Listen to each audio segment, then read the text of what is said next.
The College Baseball Experience May 23rd College Baseball Picks on the Sports Gambling Podcast Network is brought to you by Edge Boost, the bank account that is built for bettors. Sign up today at edgeboost.bet with the promo code SGPN and get a $25 deposit bonus.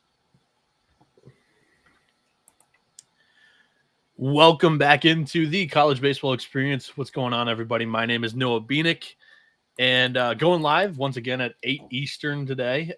Last night, I was doing a little bit of a bracketology projection with 11.7 that honestly we did not necessarily love the result of it. I don't even know if it's going to come out today. But last night, I was talking with my guy, Johnny, who joins me today. And he was texting me. He was like, yo, I saw you go live this morning. If you do morning shows, I'm available for Friday if you want to hop on and shoot the shit. So Johnny Venezia is joining me today. Johnny VTV, what's going on, my man? How has the conference tournament week treated you so far? Noah B, baby. You know what, man? It's been good so far. I think the conference tournament it's a nice appetizer to what we're going to see in the month of June. Obviously, in the conference tournaments, most of these teams have faced each other throughout the regular season, so there's a lot of familiarity. And, you know, in the case of, you know, certain pitchers already knowing the lineups that they're going to see, it's definitely provided a lot of interesting fuck you. Fuck you. Bro, it's allergy season up here. You got to see the pollen that's coming around. Dr. Octagon saying I've been dying. In the building, baby. I've been dying with the fucking allergies. But in any case, I think in this particular week, it's the microcosm of we're going to see a lot of these upsets. And that's ultimately what's going to be happening in June. So it's very intriguing to take some of these underdogs. And, you know, listen, I think this has been a great weekend and looking forward to closing out strong. We got a couple of future tickets live. There we go. Yeah, I've got a big dog coming up in today's show that everybody's going to want to stick around until the end for because it's one of the last games of the day. And I can tell that Johnny's been watching a lot of ACC because there's been a boatload of upsets in that conference tournament, whereas the Big 12, we've got all chalk, all top four seeds in the semifinals. We're not going to waste any time here because I want to get this thing up on podcast platforms before a lot of the big games first pitch around like 3 p.m. Eastern. A lot of the games that begin this morning don't have betting odds. And honestly, like 3 or 4 games into some of the mid-major conference tournaments, projecting pitchers is very, very tough. And yeah, with 2 voices on the show, we're just going to focus on the 12 big matchups that we do have currently betting odds for on DK. MGM's got some odds for us at 8 a.m. as well. In game number 1, real quick, it's Washington and USC. The Huskies are plus 250, USC minus 345. Didn't find pitchers on either team for what it's worth. USC needs this game for their resume because right now they're probably a last 4 in type of team. Caden Aoki pitched great yesterday, although they lose a 2-1 ball game to Penn State.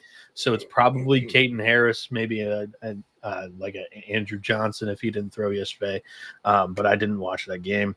I was busy napping early in the day. And then Washington, you know, with the season being over, most likely they're not getting an at-large bid. This is a very tough projection to see where they would go. You either typically see 2 routes. It's the senior that's going to go out there and throw his last game of his career, or it's a freshman that the coaching staff wants to see for years forward in their program. And minus 345 plus 250, not very actionable. Johnny, any other thoughts on this game before we move on? Nah, you know, I think considering what we're looking at this early in the morning, you know, 2 West Coast teams duking it out early. The pitching matchup's interesting. I mean, I would have looked for a Max Bank spot, but obviously the line wouldn't have been plus 250 at that price. But, you know, regardless, I wouldn't put USC in a parlay in the spot. I wouldn't run line them. I don't really think there's anything I'm dying to bet here, and anything that I did would just be forced. Yeah, Max Banks threw against Penn State, where the Huskies did drop that first game in Big Ten pool play. So you got 2 0-1 teams fighting for bragging rights, honestly. The next game that we're going to talk about here on the slate is Florida Atlantic and UTSA. This is a loser's bracket game in the American Athletic Conference. Tulane goes and knocks off the Roadrunners as they are just on an absolute roll in the AAC tournament since 2023. They've won 2 straight AAC tournaments there. The money line on UTSA is minus 210, FAU plus 160, total of 13.5. The run line's actually kind of favorable, bettable. I mean, UTSA minus 1.5 is minus 125, FAU plus 1.5, minus 105. The arms here, again, TBAs for both, but I do have a feeling that we'll see Tyler Murphy of FAU and UTSA's Connor Miles. We've seen both of these teams follow what their previous weekend's rotation was. So if that holds, it would be Tyler Murphy for the Owls. He's 4-3 on the year, 5.25 ERA in 60 innings with 49 strikeouts, 19 walks, a 3.97 ERA. Sierra opponents are hitting 3.04 against him, and he has a 9.93 ERA in his last 3 appearances. So he gets hit. He gets hit hard, and he's not really in great form recently. Connor Miles hasn't pitched great either in his last 5 starts. It's a 6.05 ERA. But on the season, he's 5-1 with a 4.79 to 62 innings pitched, 55 strikeouts, 20 walks, a 4 Sierra. Johnny, I am on the UTSA side of things here. FAU was one of my longer shots that I thought, hey, I could see them possibly making a run. But I just think it's a tough matchup. I think UTSA's got the better arm here. This is probably an over 13.5 look is my favorite kind of pick in the game. But overall, I'm not really going to bet anything here. Johnny, your thoughts? Yeah, I have nothing here. I think Florida Atlantic is a flawed team. They have talent. Trey Beard is a stud. Tulane, real quick, let's give a shout out to our boy Ben Upton in our group chat yesterday. I think the sports books hung a wrong number between UTSA and Tulane, where they had UTSA plus 300 or bigger, and that quickly got flipped. And Ben's like, it doesn't matter. I still like Tulane plus 3.5 and plus 375 on the money line, whatever they were. So, shout out to Ben there. I think in this particular case, man, like FAU, they've got some talent, but I just don't think overall they're a good enough team to be running with UTSA in this situation. The only question is the motivation of UTSA. Like, they're good. They're in. There's nothing that good or bad, whatever they do, is going to impact their status for next weekend. So that's why ultimately I'm going to just stay away from it. If I had to bet, I'd probably throw UTSA maybe in a parlay, but it's not a confident look because UTSA might just be throwing a couple guys that they want to see what they have for next weekend. If they get into the depths of a Sunday or Monday game, they need to see if they can rely on somebody. So that might end up be what happens. So that's why I'm just staying away. Yeah, if you're casually just tuning in and you hear Johnny talking about motivation in a conference tournament, and you're like, how are they not going to be motivated for this game? Well, the UTSA did not submit a bid to host a regional. So albeit they're kind of on that hosting bubble, if they know that they're not hosting, then there's not really anything for them to improve their case, improve their seeding than a 2 seed right now which is what they're currently slated to be. Shout out to K Britt tipping $5 saying yesterday was the first time he caught the baseball show live and he hit a 10-leg parlay. That is awesome to hear, Britt. Congrats. That's great cash. I appreciate the kickback, but man, you placed the bet. That's what we always say here is like, you still have to fire. So shout out to you. It's been a pretty good run so far of conference tournaments. We still got 3 more days to go. Should be loads of fun coming up here. Travis Loveland saying he live bet Tennessee yesterday. There you go, Travis. Yeah, their bats came alive late in that one. The next game here, we'll get to the fun ones, but those are all kind of later on in the day when we get to the matinee kind of marquee matchups and television time slots. Florida International and Kennesaw State are going to do battle in the Conference USA losers bracket here. Currently, we have FIU minus 110 and the other Owls minus 120, total at 13 for this game. TBAs for both. This is really interesting, too, for Florida International. So today is Friday. This is your typical ace day. Easton Marks could throw for FIU. He hasn't pitched in either of the team's first two games. He exited it after only 15 pitches in last Thursday's game. So he could be hurt. That's something that we should keep our eye on. Social media team graphics, whenever they post them, their starting lineup like an hour before the game. That's typically the best way to find confirmation on that. And for Kennesaw State, it's another TBA. It's either Ryan Gold or Smith Pinson. Both of those guys have been bulk arms for the season. Smith Pinson's their game 3 starter. They've already thrown their games 1 and 2 starters in the first 2 games. Of course, that makes sense. But Smith Pinson, I believe, through Saturday. Not sure if they're going to push him up a day, but it would either be him or Ryan Gold. But I don't have a whole lot more to add. FIU has been, I guess, feisty as of late. But yeah, I would probably take the Panthers and an over in this spot just because not sure about any of the pitching. Johnny, anything you want to add before we move on to the next game? I actually have Kennesaw State to win the conference tournament here, 12-1, and actually it's still 12-1. There was a half unit play that I gave out. Kennesaw State's interesting. I only thought so because I thought Dallas Baptist might be looking to win a couple games and be out. And, not for nothing, even if that's not the case, I didn't like their price enough. I mean, I thought Western Kentucky was going to be like the popular pick outside of DBU. And, Western Kentucky's really played with fire these first couple games and had to pull off some late game heroics in order to keep moving on, which they have.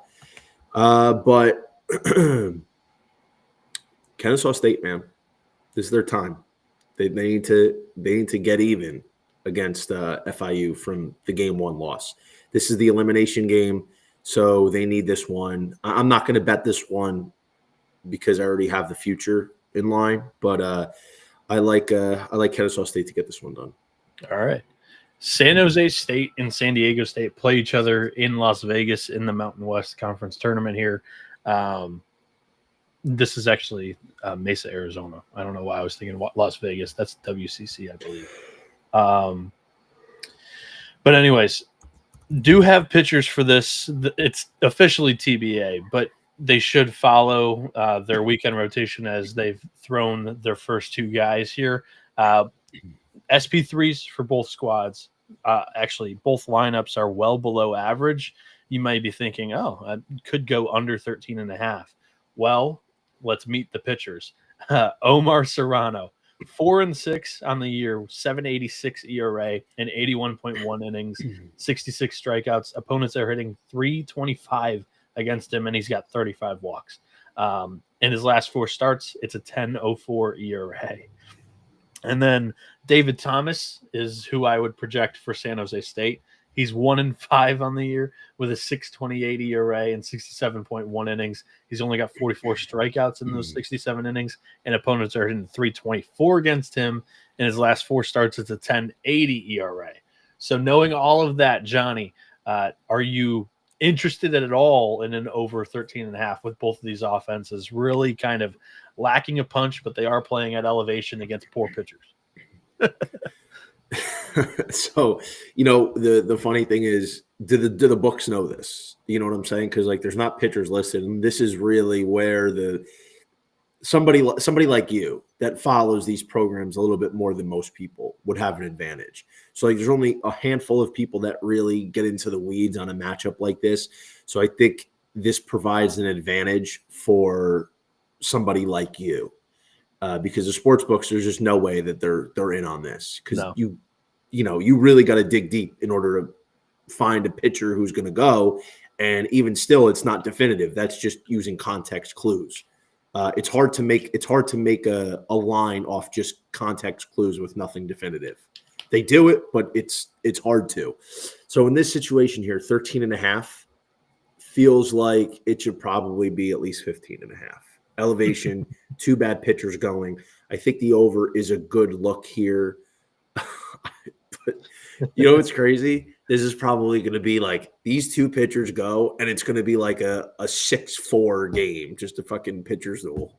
But I guess it's nothing official, but lean wise, I think the over is a good play here between two guys that have just been getting battered without mercy in 2025. My pick would be the Spartans too. It seems like that the first game against UNLV, they were able to put up quite a few runs against the Rebels, and then yesterday they got shoved in the locker by Nevada. So actually, San Diego State was shoved in the locker by Nevada. San Jose State lost to. Gosh, I can't even think of it off the top of my head. I'm blanking. I'm tired. I need to get a nap before all these games come in to play. Before we get to the big games of the slate, just a reminder, because SGPN store right now is running a promo, 20% off of everything. Go over there, use the promo code DEGENS to get 20% off of everything. The college baseball experience line, the college experience line in general. We've got hats, shirts, anything that you could possibly be interested in over there on the SGPN store. And the college baseball experience is also brought to you by Edge Boost. It is the first ever bank account that is built for bettors, ensuring that all gambling transactions are approved. No usage fees, no minimums. You can earn cashback rewards. You can get a 100% approval for all betting deposits as well. Go over there and sign up today at edgeboost.bet. Promo code SGPN. Deposit $25 and Edge Boost will match that deposit. That is edgeboost.bet, promo code SGPN. And SGPN is also partnered up with Underdog Fantasy because Underdog is going long on their pick'em platform for NBA playoffs with their extender bonus. Hop in game one, and the longer that the series goes, the bigger that the bonus gets. Sign up today with the promo code TCE SGPN to claim your special pick, plus first-time deposit offer up to $1,000 in bonus credits. UnderdogFantasy.com, promo code TCE SGPN. And we're back here on the college baseball experience. We're going through and picking a lot of the games that are happening on May 23rd of the college baseball slate. It's myself, Noah Bieniek, joined alongside the one and only Johnny Television. And we're going to jump into the first of a couple of Power 4 games that we're going to see to play today. Duke and Florida State down there in Durham in the ACC tournament. The Blue Devils are plus 135. Florida State's minus 175. The total we have is 11. Let me display that on the screen real quick. And you can currently get FSU minus 1.5 and minus 110, Duke minus 120, plus 1.5. Officially TBA for both squads, but pretty good feeling that they'll both be throwing their typical game one starters because this is a Friday. So for Duke, that would be Owen Prosh and then kind of like a bullpen strategy game when they were playing matchups anywhere in that Florida State lineup. Prosh on the season's got a 2-2 record, 4.21 ERA and 51.1 innings, 72 strikeouts, 21 walks with a 2.01 batting average against. And Florida State, they'll be throwing one of the better arms in this Atlantic Coast Conference, and that's Jamie Arnold. 6-2 on the season, 2.59 ERA in 66 innings with 90 strikeouts, just 23 walks. Opponents are hitting below 200 against him. Arnold, he's looking for a bounce back because, he had a rough start against UNC, kind of got knocked around by the Tar Heels there a little bit. But in his previous 5 starts to that North Carolina game, it was a 1.42 ERA, whereas Prosh in his last 4 starts, he's allowed 14 earned runs in 18 innings. So one guy that, looking for a bounce back, and he's been a quality arm down the stretch, and another that's been scuttling late. I think that Florida State definitely has the starting pitcher advantage. I totally understand that. I still kind of believe that Duke's bats could be able to play well, and they're sleeping in their own beds this entire week. I think Duke's got a chance to win this thing. I would stay under that 11 for what it's worth. Johnny, your thoughts on the matchup? Dude, I'm surprised you didn't even say what it took for Duke to win that game, that 4-3 matchup against Pitt the other day. They had to use 9 different arms to get it Well, done. 9. yeah, they're just bullpenning. That is a signature Chris Pollard Duke angle in order to win a ball game.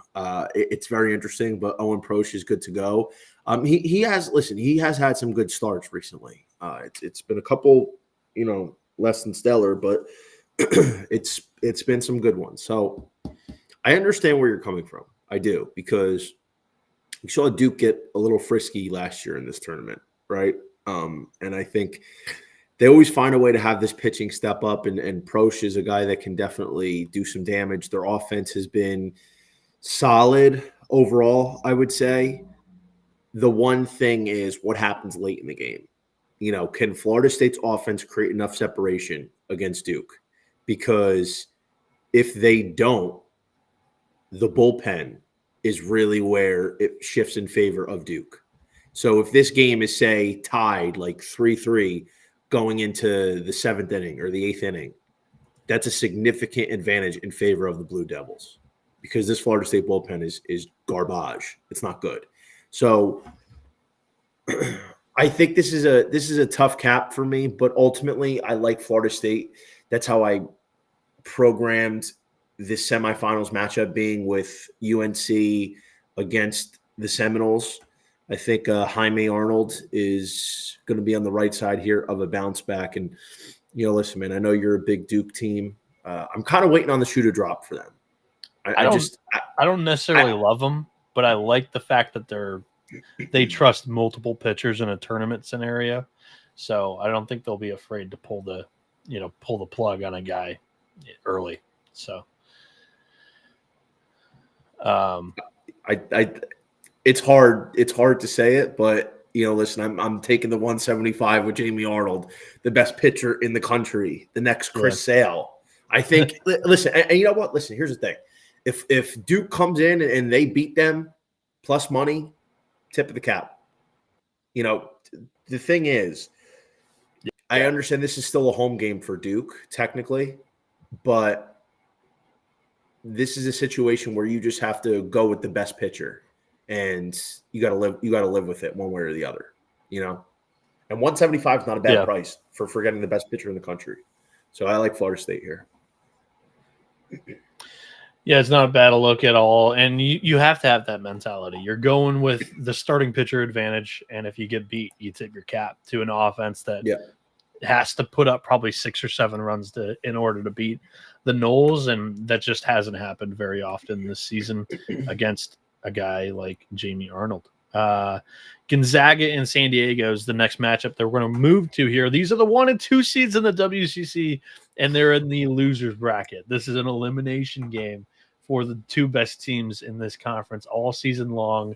Gonzaga gives up 15 runs in their first game. San Diego gets upset in their first game by Loyola Marymount. The Toreros are minus 154 in this matchup. Gonzaga plus 120. The total is a whopping 17.5. For Gonzaga, Miles Gastola is the name that I picked out. Again, TBAs for both teams, but Gastola has been their game 3 starter for much of the season. They tossed their first 2 starters in that first game to try to be able to win that, almost the entire kitchen sink they threw at St. Mary's there. So Gastola on the year, 5-7, 5.79 ERA in 74.2 innings. He's got 72 strikeouts, 28 walks, a 390 Sierra. Opponents are hitting over 300 against him. And then Porter Rovin is the name for San Diego. He's been their game 2 guy for much of the season. 5.48 ERA in 44.1 innings, 37 strikeouts, 13 walks. Rovin has been good his last 4 starts. It's a 3.60 ERA compared to Gastola for Gonzaga. It's a 7.55 ERA. One of those starts in that 3-game sample was against San Diego. The Toreros went into Spokane and knocked off Gonzaga 2 of 3. That would be where I point you in this matchup, is the Toreros minus 154. I would probably go with the under 17.5 here. Johnny, your opinions on Gonzaga San Diego. You were laughing early when I was bringing up the game. No, I was laughing early because I was like, oh, 17 and a half. It's just, it's nuts. We're not even on like conference championship Sunday where, these teams are running out their like eighth string starters. It's Friday. It's Friday morning. 17 and a half. That's wild. But I like San Diego here. San Diego's been the best team in their conference all year for a reason. It's quite bizarre that they're 4 games under 500, but they have 19 conference wins. I think that is a walking anomaly of a stat. But San Diego, man, they've had a journey this year. They were like 0 for the century for the first couple of weeks, and then they turned it around. Conference play came, and they ran through it. And you got to give them a lot of credit. I don't think San Diego's that good of a team, but when they're facing this level of competition, I think they're the best against this type of competition. So give me the Toreros. 154 seems like a fair price. It doesn't seem like anything more than pretty much a wash at starting pitcher today. And give me the San Diego Bats to edge it out. Our next matchup is in the SEC tournament where we will see Ole Miss play Arkansas. The Rebels are plus 180, Arkansas minus 238. Total here is 10.5 runs. Starting on the mound for the Rebs is Riley Maddox. He's 5-5 on the year with a 5.46 ERA and 59.1 innings, 60 strikeouts, 25 walks with a 3.76 Sierra. And also in the game write-up is Zach Root going for Arkansas. No surprise here either. 6-4 on the year with a 4.16 ERA, 75.2 innings pitched, 102 strikeouts, 26 walks, a 2.49 Sierra. He was tagged by Ole Miss earlier this season. I believe it was his first SEC start. He allowed 10 hits, 7 earned in just 3 innings. But in his last 3 starts, he's been really good, a 3.07 ERA. Whereas Maddox, in that game against Arkansas earlier this season, 3 earned runs in 4 innings. And in his last 3 starts, he's been a little bit more out of form than Root, 5.79 ERA in that span. I think Arkansas is ready to go. This is a team that's playing their first game down in Hoover, an offense that is ready to fire on all cylinders. And I really like the Hogs here in this matchup. Minus 235 and 238 is a bit rich for my blood, but I could see this one like possibly sneaking over the 10.5. I'm not very confident in that pick either yet. I promise my bets are coming later on in the show, but still not really pulling the trigger on this matchup either. Johnny, do you have anything other than that from Ole Miss Arkansas? Ooh, sorry, it's my alarm. I wake up to Closer by the Chainsmokers every morning, so that's my alarm. There you go. That's Johnny on the show. That's my song. Arkansas money line in a parlay. I think that's strong today. I'll be honest with you. I don't think Ole Miss is dead here by any stretch. I think the 180 is a little startling. I understand you're going against Zach Root. Arkansas is completely 100% fresh.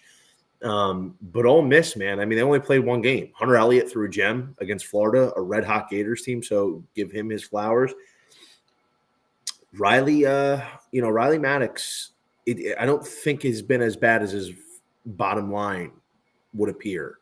Ole Miss is a feisty team. So while part of me wants to be like, hey, let's take the run line with Arkansas here, minus 1.5 as the home team, I could definitely see this one being like a 5-4 type of game. That being said, I think because you got Zach Root and all the bullpen pieces and Arkansas is chomping at the bit here to get on the field, I think they're going to take care of business today. So put Arkansas in a parlay. I don't hate it with a Florida State. Maybe that way you could avoid some of the heavier VIGs, but you're getting the advantage pitchers in both matchups. If you want to do a little parlay, you're going to get that at plus 123 over on DraftKings. So Arkansas, that's how I would attack that matchup. Yeah, I remember in college I would wake up to a ringtone. But yeah, I what was it? More. So I went to school in Pittsburgh. For the context, I woke up to Donald Trump by Mac Miller. Yeah. That's a banger, dude. That's a banger. That's a banger. Yeah, that shit. That was my shit in high school. Like, was it 20? That was like 2010. What were you doing in 2010? Elementary school. How old were you in 2010? 10, 9, 9. 9. Yeah, dude. Yeah, man. God damn, dude. I was like 17. Yep. But yeah, that was constantly on. He was. It's like Mac Miller, Wiz Khalifa, like all the Pittsburgh rappers and all that. But that was a hot era, bro. It was a hot era in music, especially in Pittsburgh in like the early 2010s. Definitely. Yeah. Arkansas. That would be the pick here for a lot of the reasons Johnny mentioned. It's a fresh pen and one of the best offenses in the country. You got to roll with them in their first game and over, I believe. Old Dominion and Troy, real quick. Not really a bettable line here on Troy minus 280. Old Dominion, I did call for them to be live in that first game, and they actually knocked off Troy. TBAs on both, and it's a really hard projection. One, because Troy's got plenty of injuries in that weekend rotation. It could be Noah Edders, and then like he's been an opener recently for Grayson Stewart, who's given him some bulk innings, but he's really only 2 or 3 innings long. And then for Old Dominion, their Game 3 starter for much of the year has been Ben Moore, but again, not really too confident in that one being the projection there because I don't remember the reason I didn't write it down, but Old Dominion again would kind of be my pick here. They were a team that I was relatively high on early in the season. I just thought they were much better than kind of what they were playing like. But I'm pulling for Troy. The bubble is really, really weak. But minus 280, I just can't jump on that. And I don't want to lay 2.5 with the Trojans either because their offense hasn't done anything yet. They've put up 4 total runs in the Sun Belt tournament so far. So not really, too attractive there. Johnny, any additional thoughts before we move on from ODU in Troy? Yeah, I don't even care who the pitchers are because Troy has not been playing that good at baseball. And the fact is this is their third game of the weekend, so they're running out of pitching anyhow. I think it's a blind Old Dominion bet. I'm not going to play it; it's not official. But Old Dominion on the money line or Old Dominion on the run line, I think there is some good value there. I think Troy's getting this number off just name brand. Old Dominion's played a little feisty. Yeah, fuck yeah, it was. You better believe it. You better believe I was hitting Jay Shore before, bro. I was hitting Jay Shore in the 90s, kid. Come on. I was going to Seaside before it was fashionable. No, I'm kidding. It's been fashionable since like the 70s. But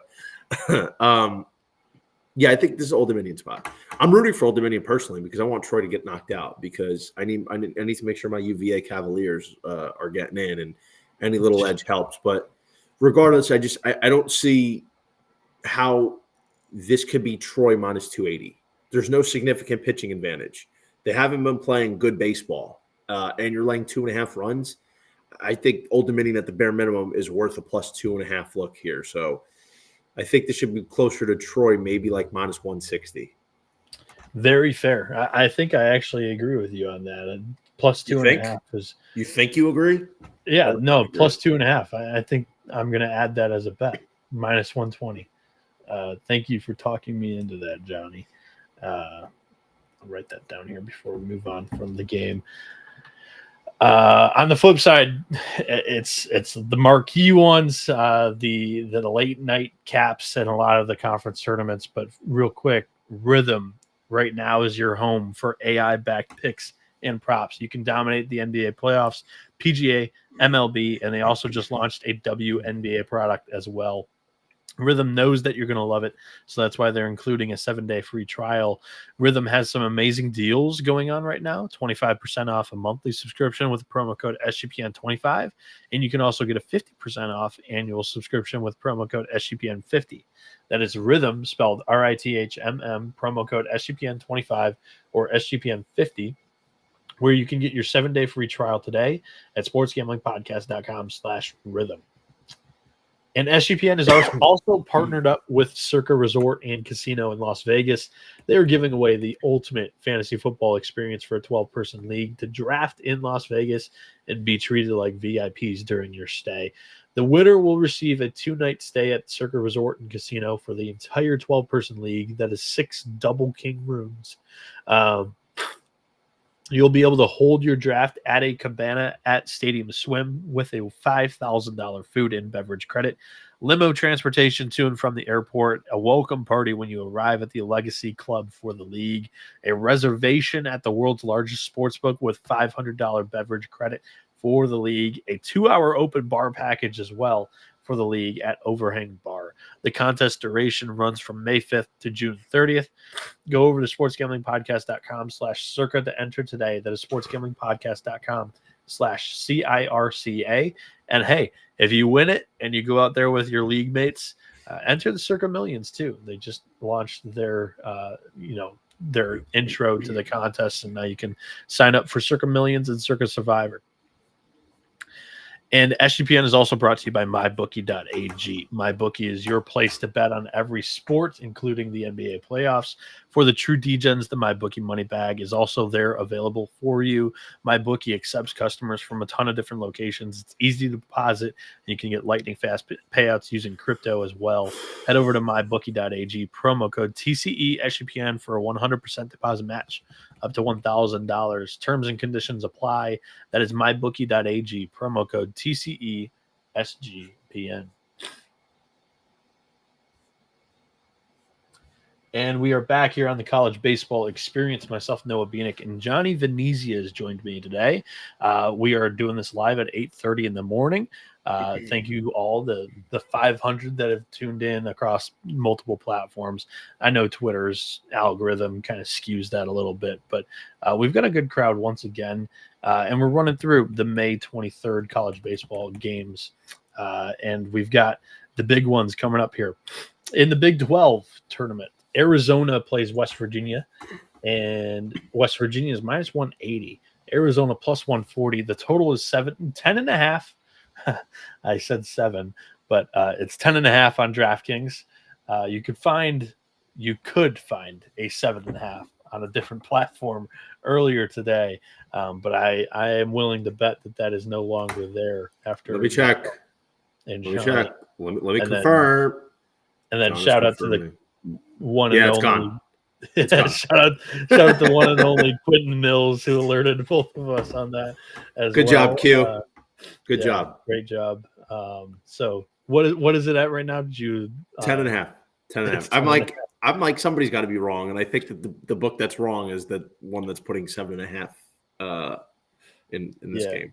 Yeah, I completely misspoke. I wasn't even going to bring that up, honestly, because I was not counting on it being there. But yeah, they got hit pretty hard. I don't even think it got hit. I mean, it probably got hit, but I think they realized the gap. I think they picked up on that. West Virginia and Arizona do have pitchers that are confirmed via the Arizona game notes. It's Raul Garezar, who's kind of stepped into the weekend rotation in the last couple of weeks for the Wildcats. He's got a 2.45 ERA in 47.2 innings, 39 strikeouts, 13 walks with a 3.65 SIERA. He's been kind of like a long reliever for them for most of the year. In his last 4 appearances, it's a 1.35 ERA.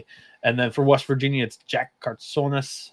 He's 6-2 on the season with a 2.29 ERA in 55 innings, 63 strikeouts, 13 walks with a 2.69 SIERA.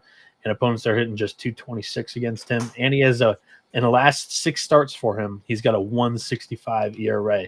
I think both of these guys are in really good form. This is going to be a game where runs are going to be at a premium. I think they'll be able to score more than 7.5 runs. But do I think they're going to be able to score 10.5?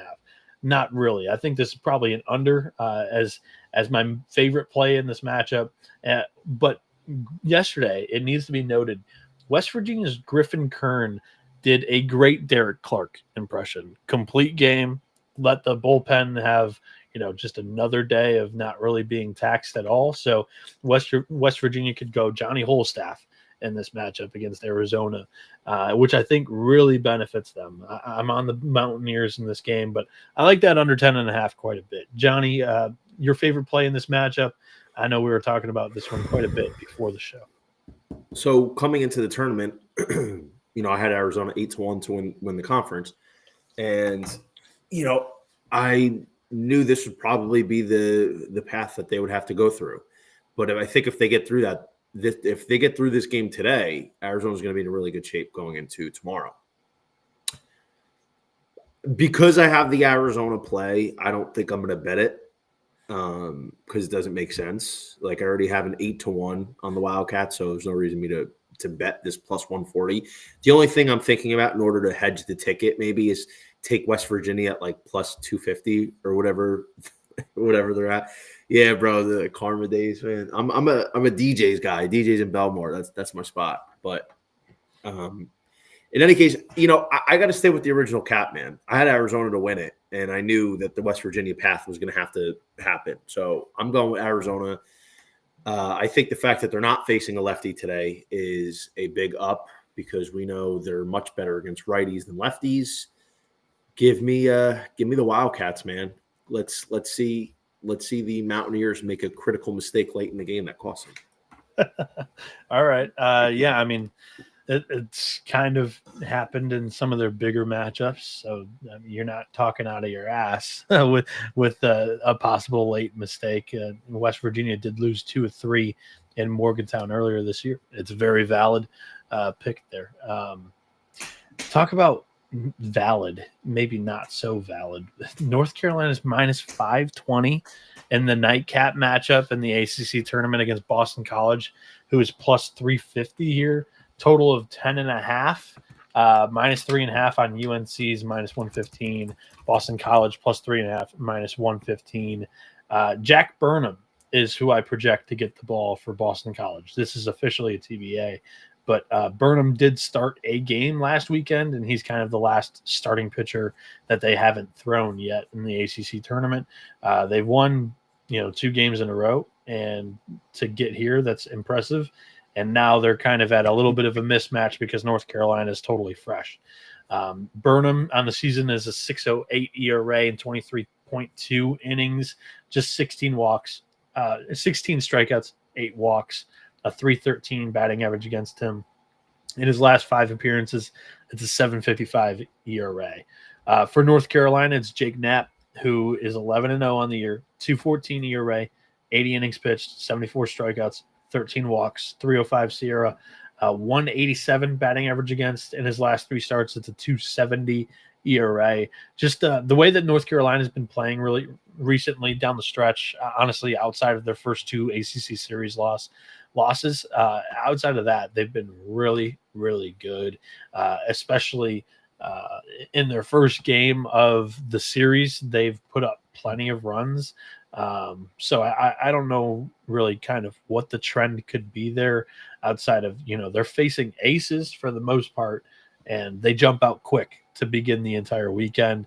I think you could see the same thing from North Carolina here today. A 10.5 is a little low for me. I know Knapp is on the bump for UNC, but North Carolina, BC's been feisty. They're going to put some pressure on the defense for sure. I think you can account for 1, 2, maybe 3 runs from BC, but North Carolina has done damage in game 1s the last couple of weeks. I think I like the over in Boston College, North Carolina. Haven't pulled the trigger on this one yet.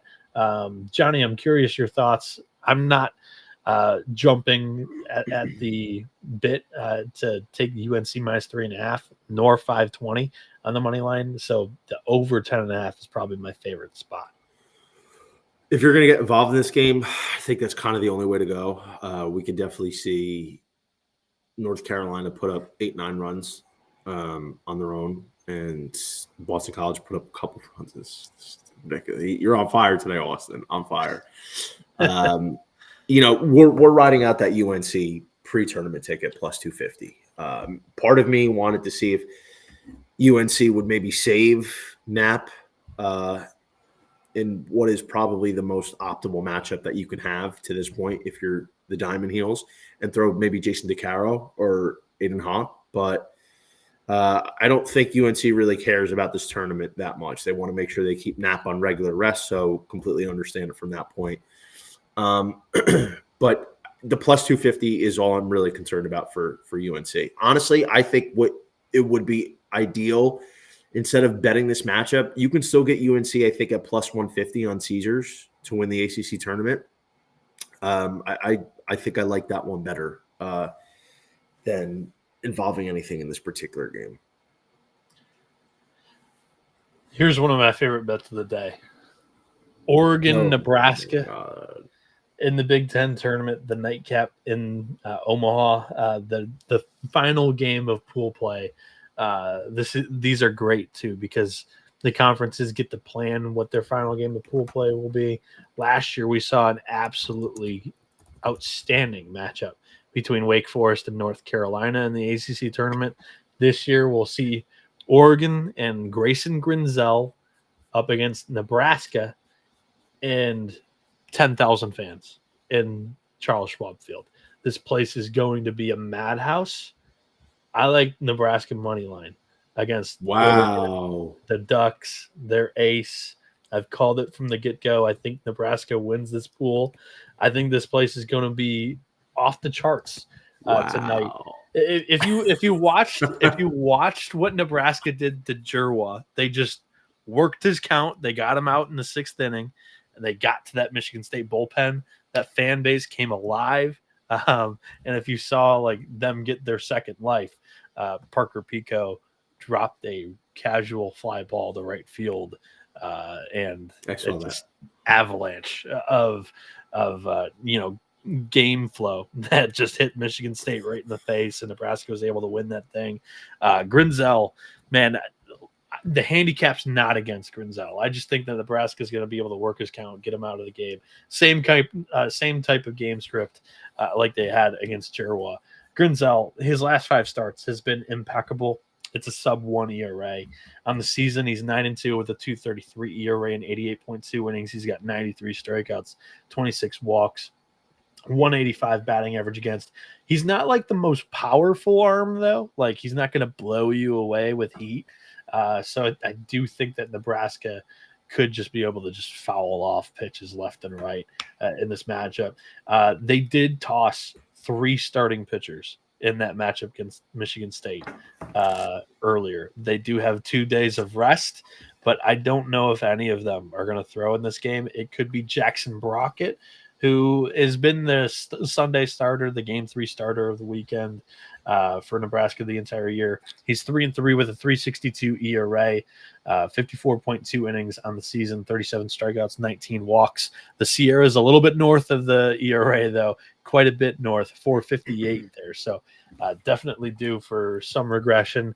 This is an Oregon team that is super talented that very well could deal him some of that regression here. But I'm on the Nebraska money line. I can't explain it. I just think they get it done. Johnny, sometimes tell me how crazy I am.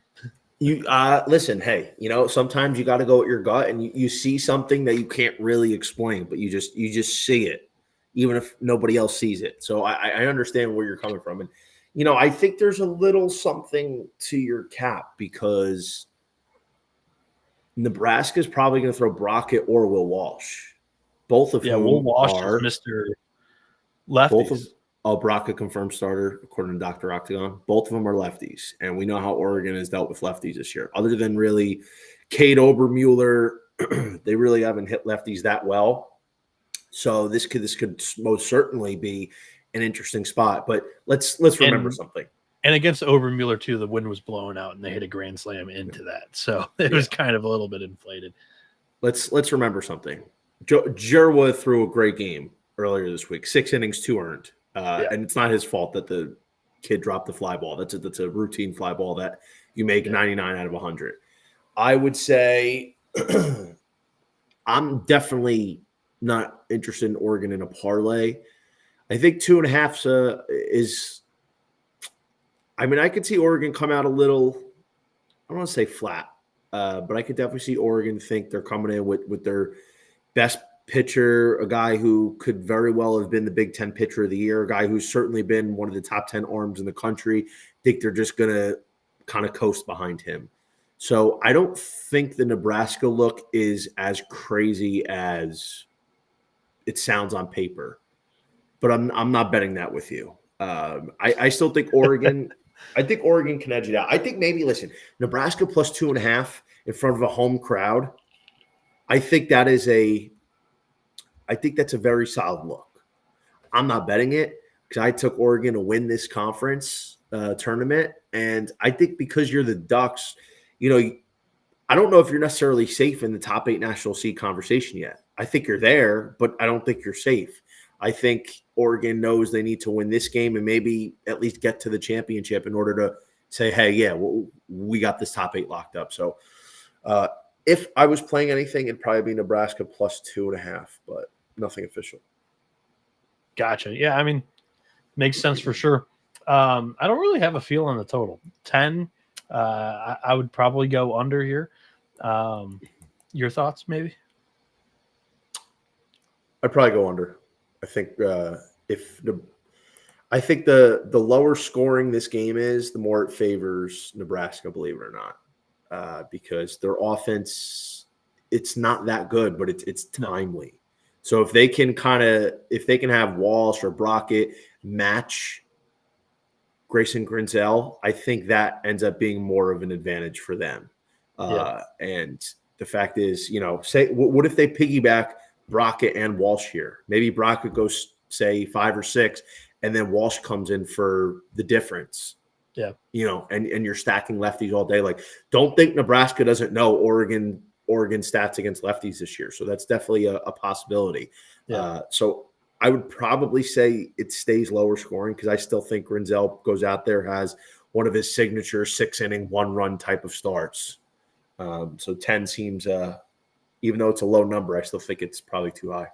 Yeah, I think you're onto something there too.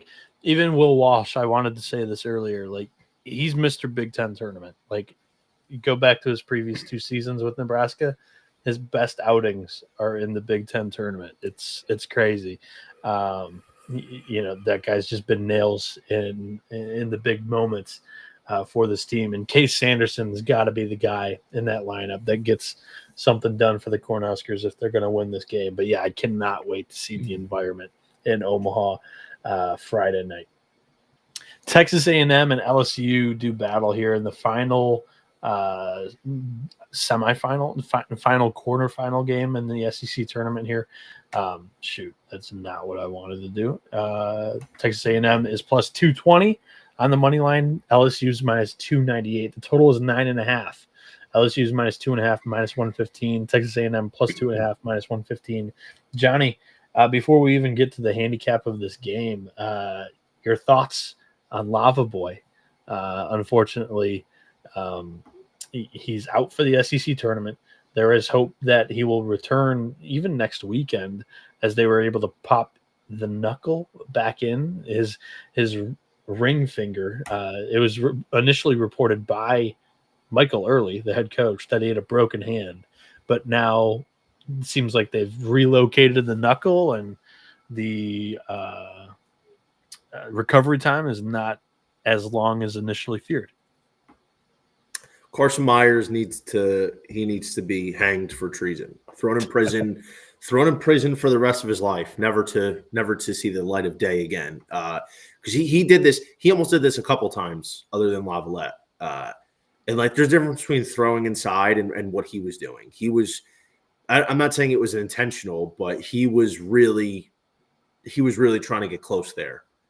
Maybe it was the lack of command that he had, but he kept going up and into the left-handed hitters quite a bunch and very close to their hands. So he needs to be buried under the jail. Actually, now that I'm thinking about it, thrown into a dungeon forever. He needs to go.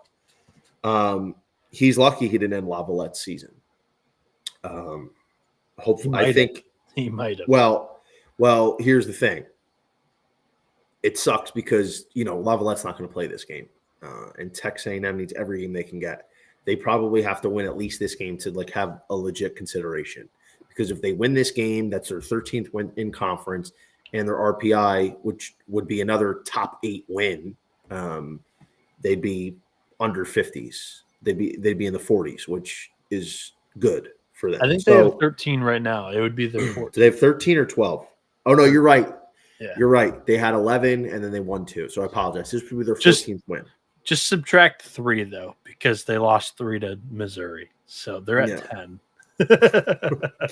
So, they got to find a way to get past this game. So now you're not going to have Lavalette. You need Sorrell back. Like, what is Caden Sorrell doing? I know he hurt his hamate bone, but he wasn't in a cast. There was no break that was reported. So I don't know if he's going to be able to suit up today, especially since there's no Lavalette. The hamate bones are tough, man. They're 6 weeks. Like, I know. If you break them, though, did he break it or he just I think he broke it. He broke it? Yeah. Is that a fact or is that like listening to Texags and Ryan Broniger, it sounded like it was a broken hamate. There we go. That's good. Okay. I mean, listen, man, it's not good. It's a season from hell for the Ags. Yeah, it really is. Do they find a way to win? I don't know. I mean, you're going against Kate Anderson, fully fresh LSU team. Yeah. And LSU, for whatever reason, whatever nerds out there are like, well, they're questioning their top 8 national seed as the number 1 overall seed. Like, their national spot is being questioned. I've never heard of that. I've never heard of a number 1 team being questioned at this point for a top 8 seed, but here we are. And LSU's been projected as the 7th overall right now, which makes absolutely zero sense to me. So the Tigers have something to prove and something to play for. So I don't think they're going to be taking this game lightly. They're going to be sending out their guy, Kate Anderson, full, fresh allotment of bullpens. Like Arkansas, the Tigers are ready to chomp at the bit, and I can only hope. And this is somebody that has a little LSU to win the conference tournament ticket. And A&M can win this game. If A&M wins this game, then all they got to do is beat Arkansas or Ole Miss, and you're probably in the tournament. And whatever injury concerns you have, you deal with it when you get to next week. But I think LSU's going to win this game. That's the hope. And I was able to hit the A&M money line yesterday. Not exactly how you would want to draw it up, but it did get across the finish line. But I don't necessarily think that the Aggie fans took too kindly of me jumping on the Aggie bandwagon. So I'm going to jump back off of it. I think they don't want me. And where do you see that? Where's that coming from? Where's that coming from? Twitter, my mentions. So, yeah, I think that they prefer me to be a hater, a doubter, and say that the team is buried because that's when they've gone on some runs. So, yeah, give me LSU. So do that. Yeah, there you go. That's what I'm doing. Give me LSU. Kate Anderson. I'm going to do the same thing. I'm going to do the same thing. LSU. Anderson in his last 4 starts has been great. It's a 2.46 ERA, 133 strikeouts in 83 innings. The Sierra is impeccable at a 136. And my boy Patton, too, Miles Patton, the Long Beach State transfer, his last 3 starts have not been great. He's kind of losing form a little bit down the stretch here. I would prefer him to have a great start. But no, I'm picking LSU. Secretly, I just want to see my guy and A&M do well. And yeah, but I think the Tigers win the game. The total, I think it stays under 9.5. The Aggies offense, I think the Aggies offense has really been lackluster lately. And sure, Laviolette has been bad against left-handed pitching. I still think that's been your most important bet, without Caden Sorrell. So I do think that's a hit to the offensive production in this game. I think it stays under 9.5. I think you're looking at more of a 5-2 ball game and a win for LSU. They cover that 2.5 for what it's worth, just off the top of my head. So Tigers minus 2.5, not terrible. Am I jumping in front of that Aggies train? No, not necessarily. Let's talk about my final bet of the night.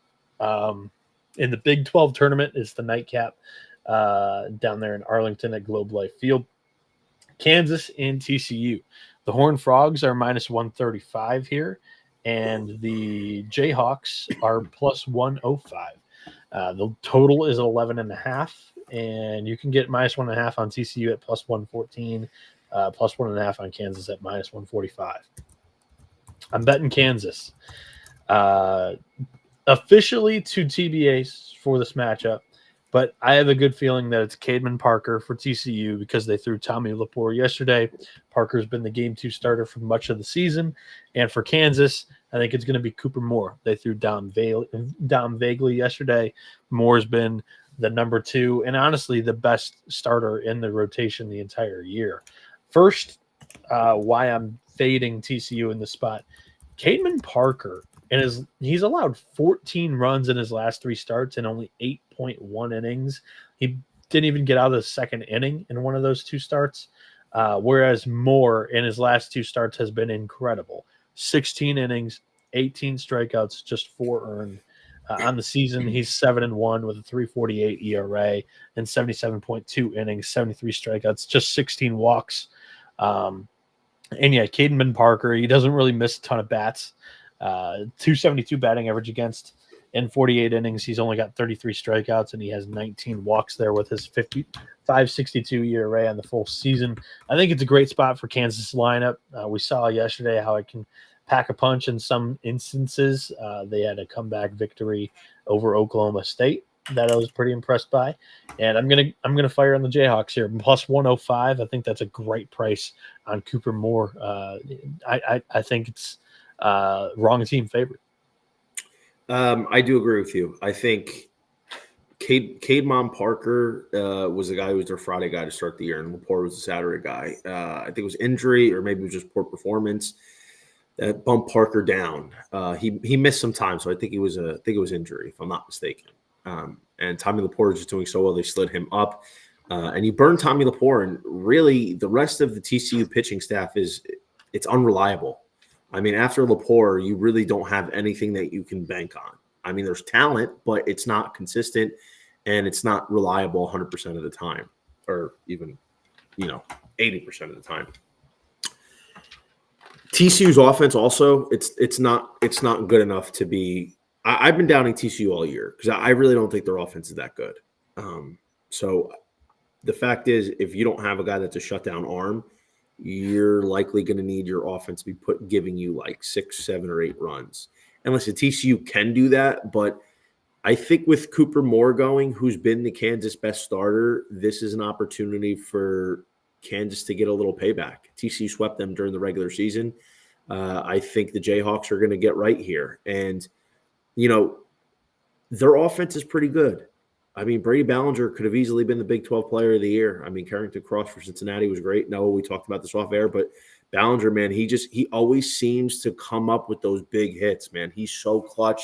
He's the leader of this Kansas offense. So I like Kansas plus money. The one thing that I'm curious about, Alex Breckheimer, the Kansas closer, he threw 2 2/3 yesterday to get the job done against OK State. So chances are is we're probably not going to see him today.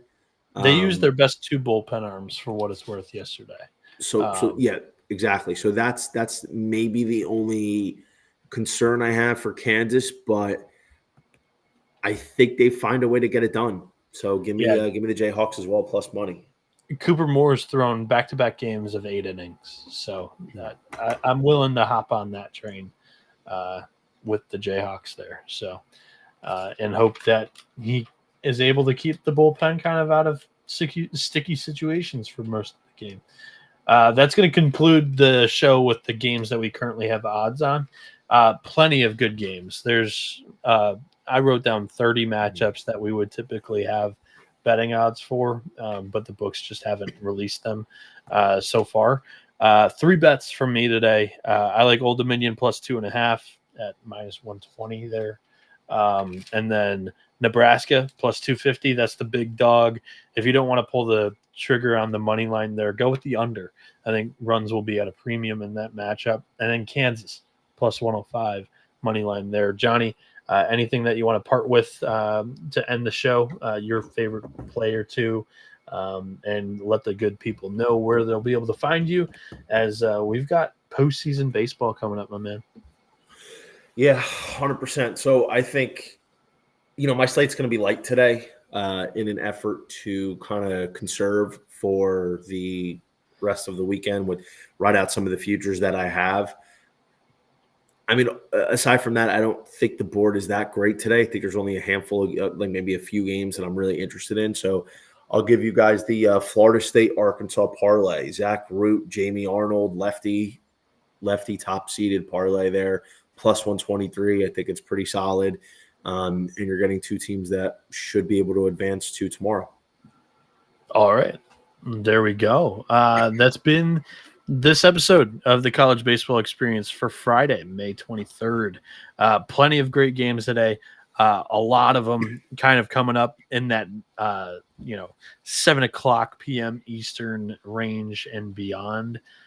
Cannot wait. I'm going to get some shut-eye here for the next couple of hours, and I'll be on the bird live tweeting a lot of the games that I'm watching. I hope you all enjoyed. Johnny joining me and giving me some company. Highly appreciated. Thank you very much for your time, Johnny. And yeah, we will be, at least I will be here tomorrow. Shorter slate. I'll probably be able to get it wrapped up and probably 4 a.m. Get it out there for the people early enough on Saturday and Sunday-ish. Looking to do the same thing there with even less games than for Saturday. So the next time that you'll probably see Johnny and I, and you might even see Colby, is instant reaction show to bracket release, probably Monday night. So be on the lookout there. Keep your alerts on for your inbox, whether it be YouTube, where I want you to like this video, go over there, subscribe, or if it's podcast platforms, leave a like, rating, review, subscribe over there. Thank you very much. It's very appreciated. It helps out the show. It helps out the network, and it helps out us. You can follow Johnny on social media at _JohnnyVTV. You can follow me on social media at NoahB77 _. You can follow the show at TCE on SGPN. This has been the College Baseball Experience. You better start thinking